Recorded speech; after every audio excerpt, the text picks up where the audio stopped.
Hey, it's Jeff Zito, and thanks for checking out another episode of the Celebrity Jobber Podcast, talking to celebrities about before they were famous and their rise to the top and exactly what it was. Was there a big break? Was it a gradual rise, something that happened that changed their life forever? I wanted to take this time to remember the late, great John Lodge from the Moody Blues, who just passed away this morning, October 10th. He was 82 years old. Not only was John Lodge a guest on the Celebrity Jobber podcast a little over a year ago, episode 98, if you wanted to go back and check it out on celebrityjobber.com. But John was the father of a friend of mine, Christian Lodge, who I worked with for a few years in Fort Myers, Florida. He was an ad executive at a radio station that I worked at. We developed a friendship over time without me actually knowing that his father was the legendary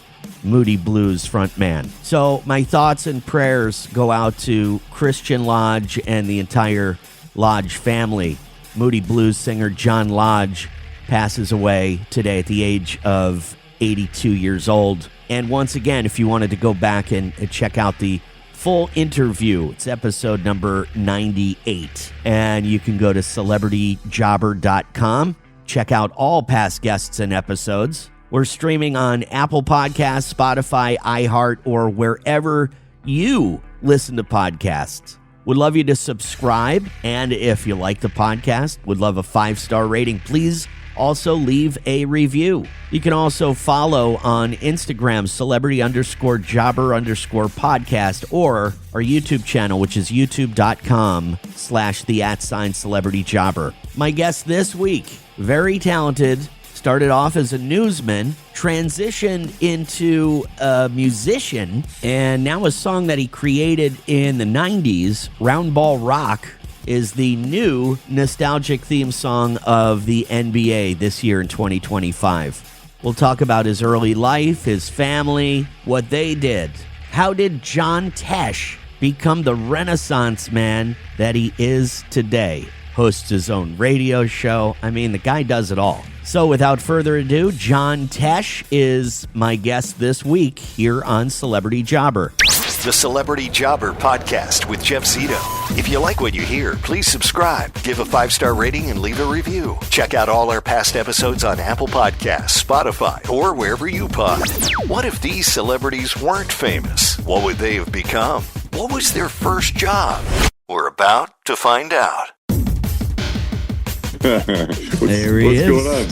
What's happening? How are you, John? I'm doing well, thanks. You know what's funny? I was waiting for you, and the only thing going through my head was da da da da da da da da.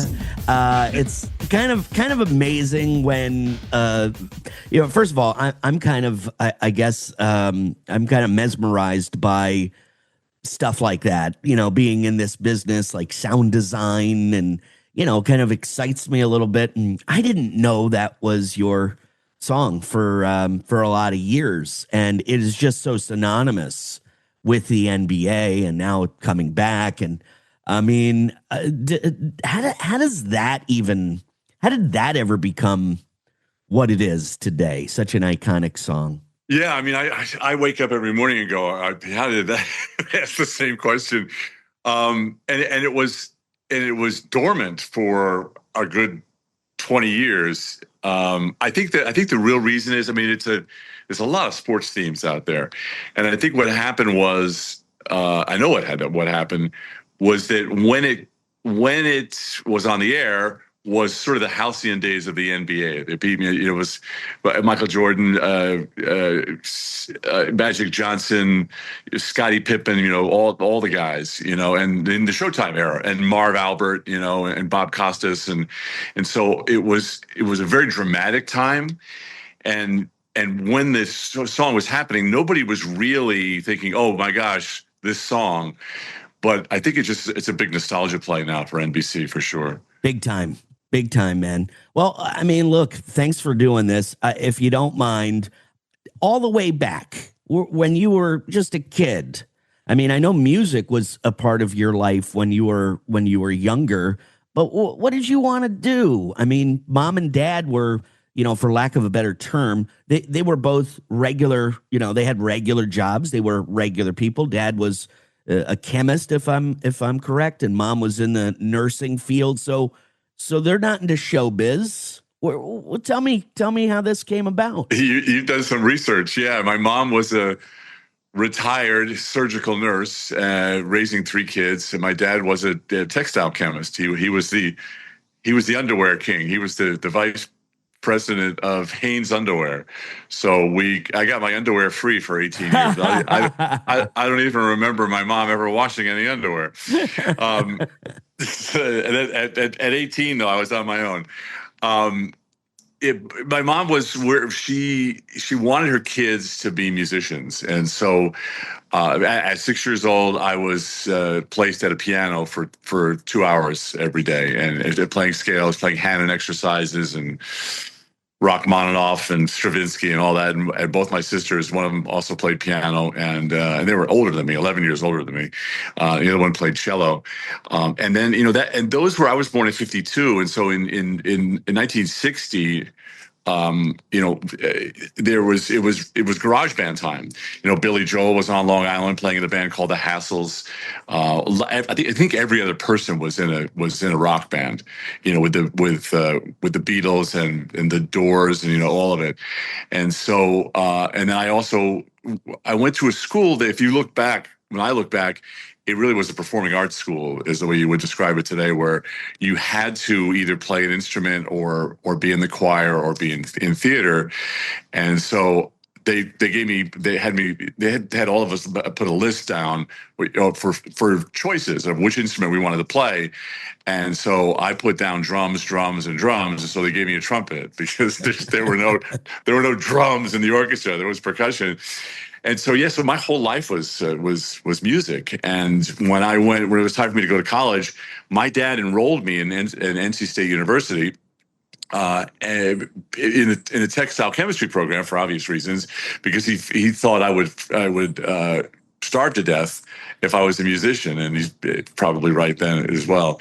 And so I lasted for about 3 years, played on the soccer and the lacrosse teams there, and I barely hung on, like a 1.9 GPA, and I was always in the practice room, in those rooms playing piano, and I knew I needed to switch my major after taking a radio and television course, and I got bit by the same bug you got bit by, sound is back then, sounds and all that stuff.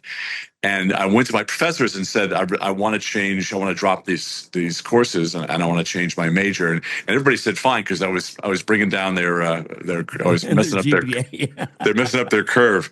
And my statistics professor said, no, you have to. We're after the drop ad point here. You have to stick it out. And so I went back to my fraternity house, and 2 of my brothers just said, "Wow, that's ridiculous. Do what we do. You just sign your professor's name to the drop ad card." This is not a story that everybody knows, because I don't enjoy telling it. And so I did, and it worked for a little while. And then 3 months later, and it was summer vacation, the chancellor sent a letter to my dad saying that I had violated the honor code of NC State, and I was being suspended. And oh no! And then my dad kicked me out of the house. Oh no! So here I am in Raleigh. I drove back to Raleigh because it's all I knew, which is where NC State is, of course. And I worked construction, and I was a waiter, and I got a job sweeping the floors at Rick D's station, WKIX. And that's really how I got started in radio and television, and eventually ended up at Boom Boom, CBS News, and then CBS Sports in 1982, where they hired me to do events like the Tour de France and Ironman and stuff like that, and they needed music. And that's really, sorry for the long story, but that's really how that happened. Yeah. The Celebrity Jobber Podcast with Jeff Zito. The Celebrity Jobber Podcast with Jeff Zito. Were you like me, John? Did everybody tell you, like, hey, communications, that's the easy major? And then, then you get up in front of 200 people in a speech class, and you're like, wait, Well, this Yeah, isn't for me. I exactly. didn't expect Exactly. this. Well, but and the wild thing is too is that back then in this was 1973. Not everybody wanted to be Walter Cronkite and Barbara Walters. So there were lots of openings, and in that time period, 73, 74 through 76. That's when Action News happened, and when there was Happy Talk News, where the weatherman would banter with the sports guy, and that wasn't happening before. And Right. newscasts were 15 minutes, but all of a sudden, the stations realized they could make some money by extending their newscasts. And so I started left WKIX and started in Raleigh as on the news, and then sent a tape out. Remember how we used to send tapes out? Tape and resume. I sent a tape out to Orlando, ended up there for about 4 months. And then there was a guy who was watching television. He was at the Nashville station where Pat Sajak was doing the weather and Oprah Winfrey was a reporter. And he saw me on the news in his hotel room, and he called me up and said, "Young man, you're coming to work for me." And it was like a 1950s film. His name was Irving Waugh. And I just went back to Nashville. They're celebrating their 75th anniversary of the station. And I went there, and Sajak was doing the weather. Oprah Winfrey was on the competing station, and I was there for a year and a half. I sent out tapes, and I got a call from New York, and Wow. so CBS called me, and so I ended up as a reporter there. And in that newsroom, to my left was John Stossel, Brian Williams was in there, Meredith Vieira, Wow. and then I got a call from CBS Sports saying, "Hey, we want you to come work for us for the network." And I said, "You got the wrong guy." I thought I was being punked. You got the wrong guy. I can't name 3 NFL football teams, Right. And they said, "No, the sports we'd have in mind for you," because they see me doing some ad-libbing, news events. Are events nobody knows the rules to, and they were right. Downhill Wow. skiing, gymnastics, figure skating, and all of that.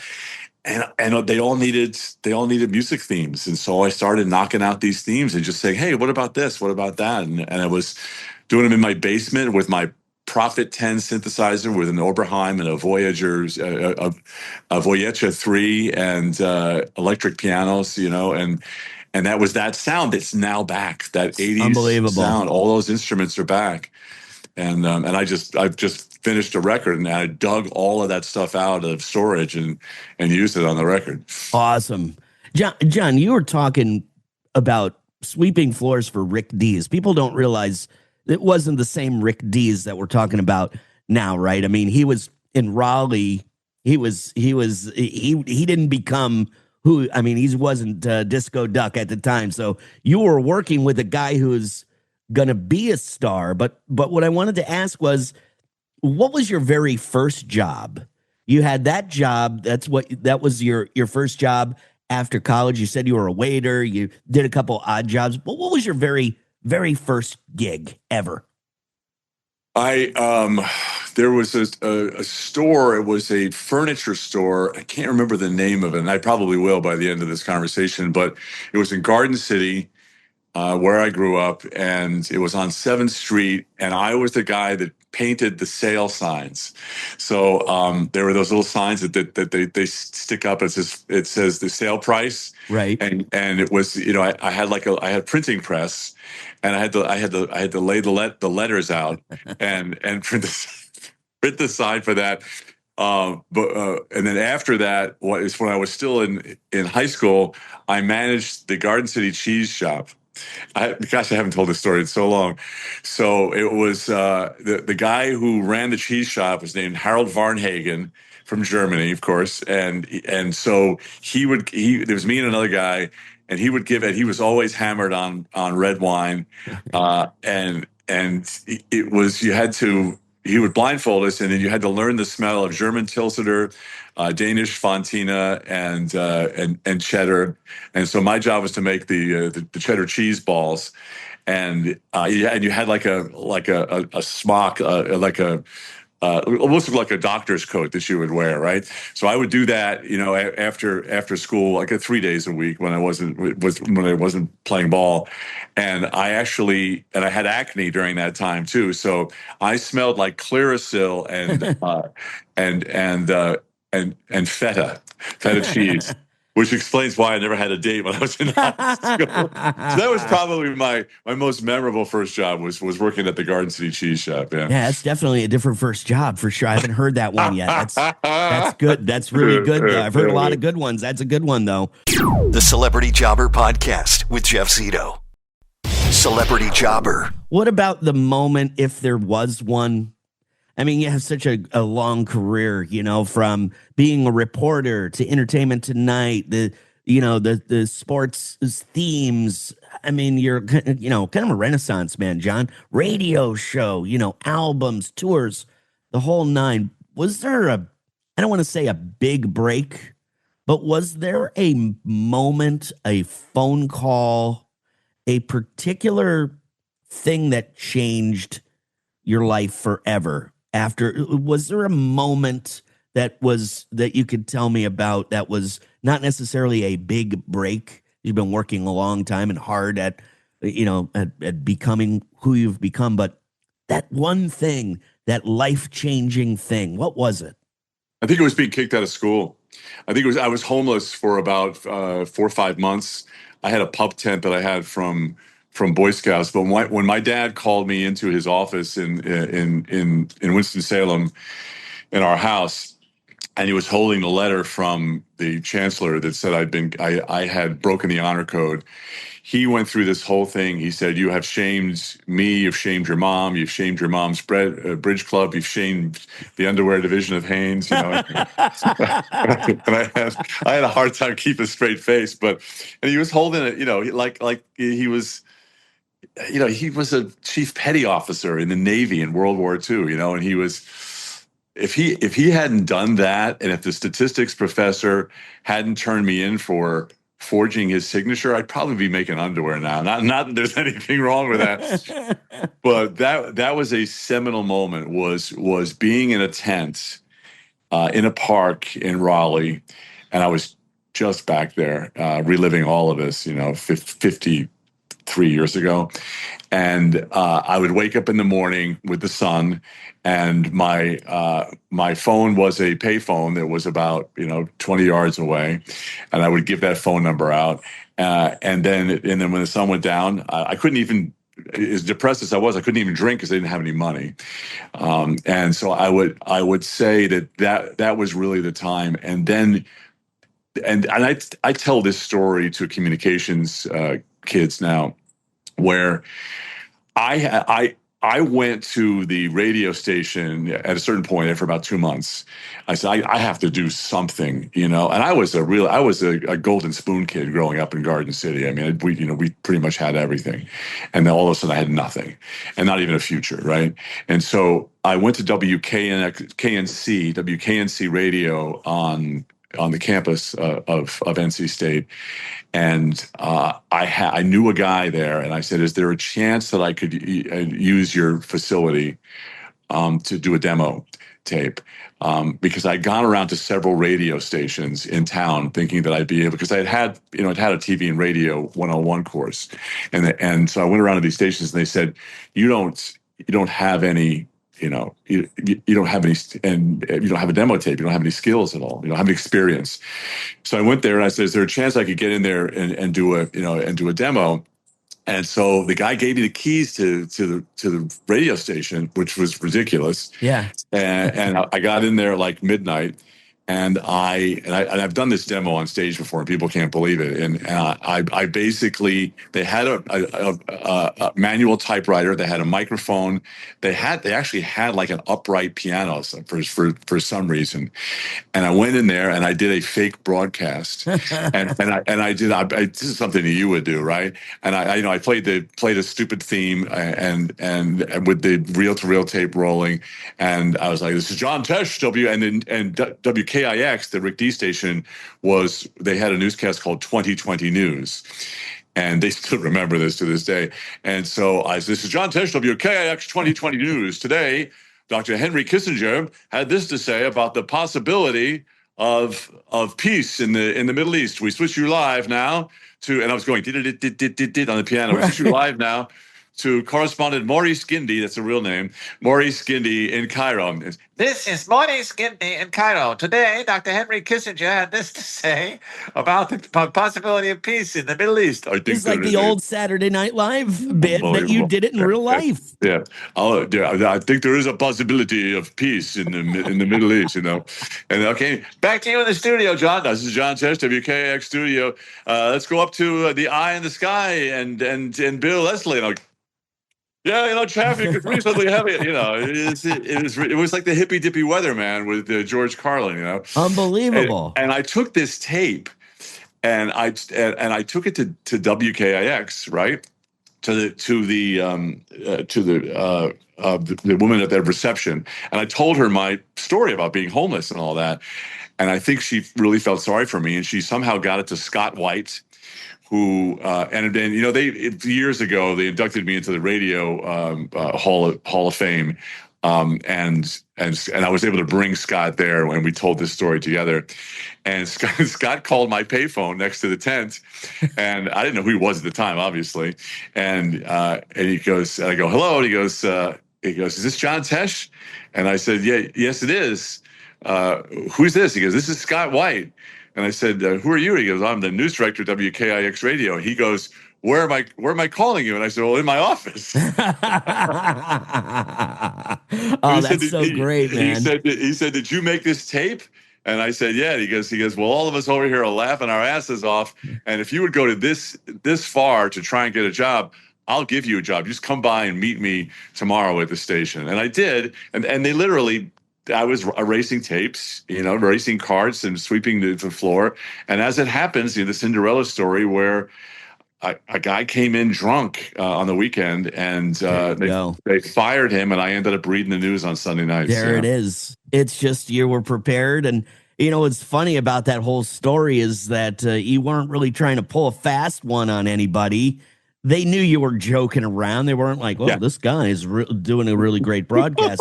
They're like, "Listen to this guy," and the helicopter. They're cracking up, but they were like, "Wow, this guy is taking it this far. You got to come to work." That's such a great story, John. Incredible, man. Incredible. The Celebrity Jobber Podcast with Jeff Zito. Celebrity Jobber. Today, these days, keeping you busy. Radio show. What else keeping you busy these days? New album coming out? You're going to be touring? What have you been doing? I think you just answered your own question.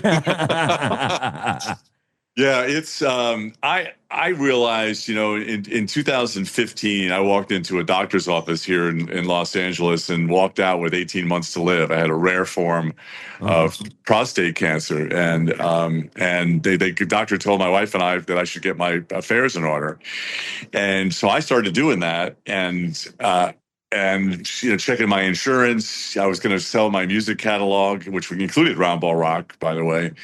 And my wife just said, you know, she's an Italian from the Bronx, and she just said, no, we're not. This is not us. We're not doing this. And so, long, painful story with surgeries and chemo and all kinds of stuff. Short, we combined the Word of God and what the Bible said about health and healing with some smart people in the medical field, and with visualization, the stuff that I had learned from watching high-level athletes, you know, visualize their success, and then we mixed it with faith. And I'm, you know, 10 and a half years out with the same chance of living to 100 as you do, you know. Unbelievable. And so that fight, it didn't just instantly end in success. It took a while. In fact, you know, still on and off, I'm getting scanned and taken care of, you know, and things like that. But when something like that happens to you, you get busy, right? And so my son Gib just said, you know, I'm a grandpa now, so he said, Pop, you know, I never see you fully alive unless you're sitting in a studio or on stage. And so to answer your question about what are you doing, I'm just a year ago when they announced that Roundball Rock was coming back, I just said, you know what, I really love writing sports music, writing big bombastic themes. And so worked for a year with an orchestra with some new live players who were incredible, and created this thing that I call sports. Why not call it that? And so if you put this thing on, you will. It's not easy listening music. It's music to work out to. It's music to get up to, and it's music to be inspired by. And that's really just like when I was 6 years old. Right. When everybody wanted me to, well, my family wanted me to make underwear, I was. I knew that sitting at a keyboard was really and creating stuff, and when you're in a van on the side of a mountain in France trying to write music as quickly as possible for that day's Tour de France, you learn very, very quickly how to compose the picture.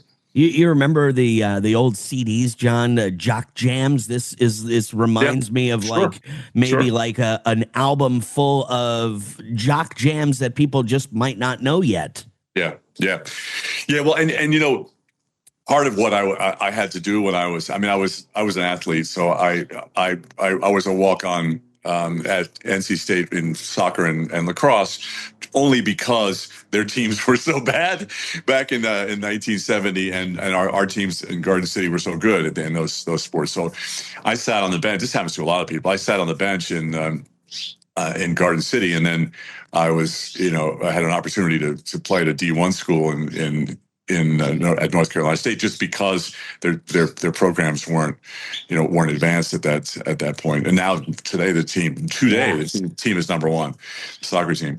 But I always realized that working out, running, and all that stuff, just like, I'm sure you feel the same way, is really the best way to beat any sort of depression and the best way to get you going. And certainly when I was going through all those cancer treatments, you end up with sarcopenia, which among other things, which is muscle wasting. The treatments that they put you through, your muscles just shrink. And I realized that the only way to survive was to get on the other side of that. So this is my house, and so behind me there is like just the backyard, and it's just filled with kettlebells and battle ropes and slam balls and stuff like that. And so all throughout the day, whether I'm doing the radio show or whatever, it's just designed to stay in shape. Man, I tell you what, John, beautiful home, and a Renaissance man. Really, there's so much that you do at a high level. It's inspiring to a lot of people. Even listening to your radio show, it seems like you've got words of wisdom all the time. And I never asked this, but if I could, my mom, big John Tesh fan, just broke her hip in 3 places. Carol, she's in the hospital. Any words of encouragement for her?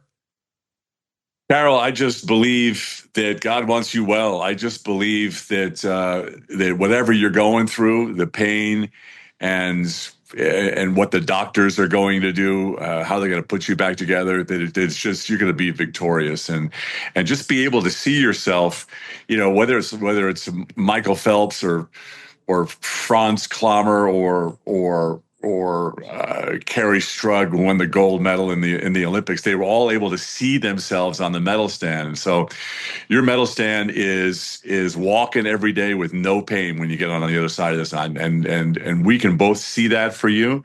And so make sure that you can see that in your mind's eye. We'll be praying for you. Connie and I'll be praying for you, because now we know who you are. And I just see victory for you. John, thank you so much. And like I said, Mom's a big John Tesh fan. She's been to a lot of your concerts, but I don't want to be out of line.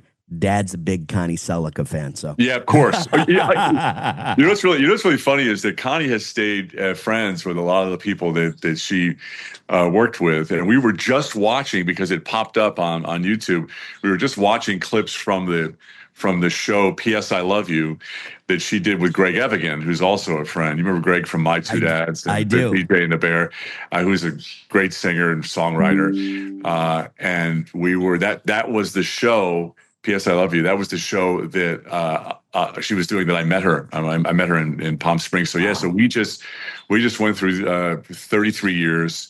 She's the one that really kept me alive.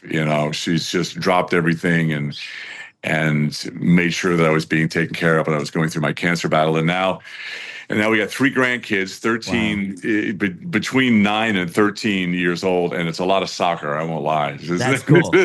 That's cool. That's a lot of fun. I can't wait to start going to sporting events once again. John Tesh, an absolute pleasure. And thank again, a Renaissance man. I'm pretty pumped for this NBA season to come back too, so I can hear Round Ball Rock. But you've been great. Real pleasure. It's gonna be fun. I want to see video of you working out to the playlist on sports stuff. I don't know if you're gonna like that video so much, but you got it. Thanks again, John. Thanks for the great questions. It was fun. Have a great day. Thank you. Bye-bye. John Tesh from Entertainment Tonight, of course, a very talented and established musician. He has the theme song for the NBA this year, Round Ball Rock, which was originally done in the 90s. Yeah-ta-ta-ta-ta-ta-ta. It's a very famous instrumental in sports. You know, interesting to hear his mother was a nurse, his father in the underwear business, and actually even pushed John to, have a career in the underwear biz at Hanes, but not for John. So John seemed like he was floundering a little bit, and that tough love from his father saying like, hey, get out of the house, get a job, was an important thing that happened in John's life. I love the story of how he recorded a fake radio broadcast, just kind of like Saturday Night Live, one of those old bits. And it worked, getting him in the biz. And he talked about some of his earlier jobs. And first job was at a cheese shop, which is definitely a first for the Celebrity Jobber podcast. The Sports album by John Tesh, currently out now. And you can go to tesh.com to learn more about the great John Tesh, my guest this week on Celebrity Jobber. Thanks so much for listening. We're consistently in the top 5 on the Apple Podcast Music and Music Interviews chart, so thank you. You can check out past guests and interviews on celebrityjobber.com. So until next week, thank you once again for listening to another episode of the Celebrity Jobber podcast. See you soon. I'm Jeff Zito.